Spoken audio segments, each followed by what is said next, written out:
हाँ जी बच्चों, कैसे आप लोग? I am Taruna Gupta, your maths teacher, your mentor. Welcome to my channel maths by Taruna. हाँ जी, सो क्वाड्रेटिक इक्वेशंस हम कर रहे हैं, इंपॉर्टेंट क्वेश्चंस जो कि आपको बोर्ड से पहले करके ही जाने हैं। So we have done 9 questions, ठीक है। So today we are doing to the new question. आप लोगों को साथ में करना है, अच्छे से करना है, राइट? तो चलो स्टार्ट करते हैं। क्या बोल रहा है? The time taken by person to travel an upward distance of 150 kilometre was 2.5 hours more than the time taken in downward return the journey. If we return at a speed of 10 kilometre per our more than the speed while going up, find the speed in each direction. अब इस question को दोबारा से अच्छे से समझते हैं। अब इसमें क्या बोला, कोई पर्सन है, जैसे कि हम खुद को मान लेते हैं कि हमको कितना टाइम लग रहा है टू ट्रेवल अपवर्ड डिस्टेंस, ऊपर की तरफ चढ़ाई करने में, upward distance of 150 kilometre. Distance हमारा फिक्स है, दैट इज 150 किलोमीटर। तो अगर हम अपवर्ड डायरेक्शन में जाते हैं, वो अपवर्ड की तरफ जाते हैं, तो हमें कितना टाइम ज्यादा लग रहा है? टाइम कितना ज्यादा लग रहा है?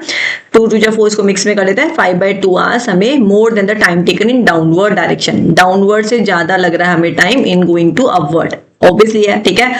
And if he return at a speed of 10 kilometre per hour more than the speed while going up, if he return at a speed of 10 kilometre per hour more than the speed while going up, ठीक है। और return में कितना आ रहा है? जल्दी से 10 kilometre की स्पीड बढ़ रही है उसके रिटर्न में, ऑब्वियसली। देखो ना, आप नीचे की तरफ आते हैं तो फटाफट से स्पीड हमारी बढ़ जाती है, ठीक है। अगर मैं डाउनवर्ड अपवर्ड को x मानूंगी तो डाउनवर्ड मेरी स्पीड कितनी हो रही है? x+10, ठीक है।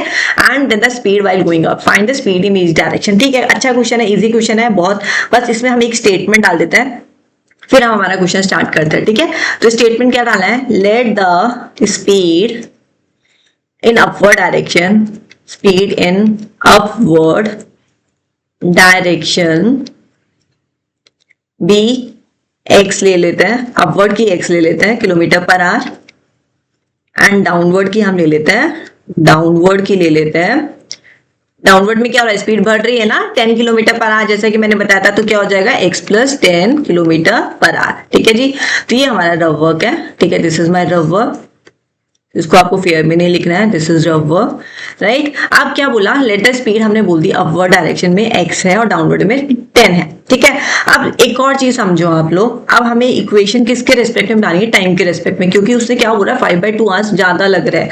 अगर मैं बोलूं कि मैं अपवर्ड की तरफ ऊपर जा रही हूँ टाइम, ठीक है, टाइम ऊपर का ले रही हूँ, ऊपर चढ़ाई कर रही हूँ मैं, तो मुझे क्या लग रहा है? कितना टाइम ज्यादा लग रहा है? डाउनवर्ड से +5/2, ऐसा ही कुछ है इक्वेशन कि अपवर्ड किसके इक्वल है? डाउनवर्ड +5/2, मतलब इतना टाइम में अगर मैं डाउनवर्ड में ऐड करूंगा तब जाके मेरी ऊपर की वाली चढ़ाई कंप्लीट होगी, ठीक है। अब बस टाइम के रेस्पेक्ट में करना है। स्पीड हमारा क्या होता है? Distance upon time.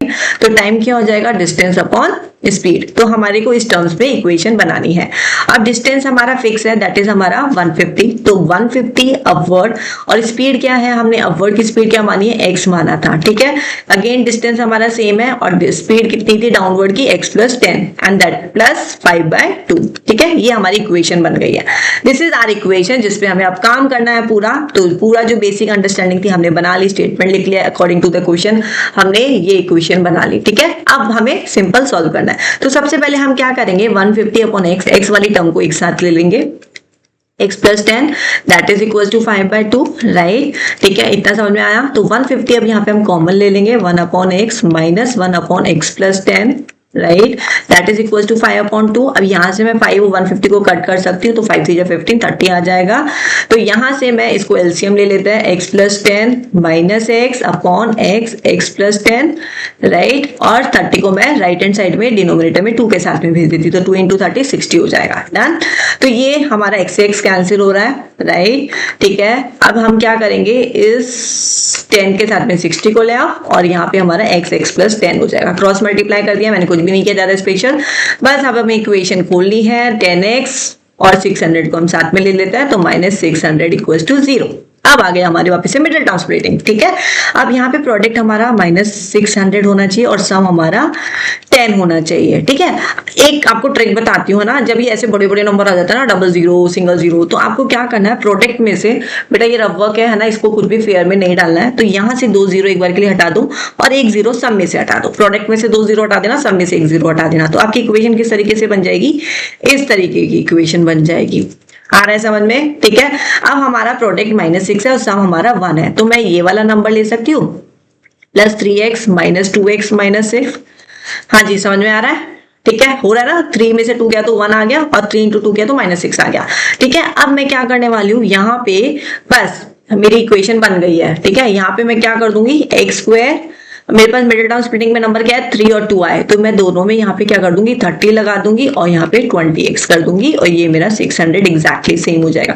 अब प्रोडक्ट करके देख लो 30 into -20 -600 और सम भी करके देख लो 30 -20 + 10x। ठीक है, तो इस तरीके से आप कर सकते हो, छोटा नंबर ला सकते हो, क्योंकि आप क्या करोगे, बड़े बड़े प्रोडक्ट मल्टीप्लाई कर रहे हो, बड़े बड़े सम कर रहे हो।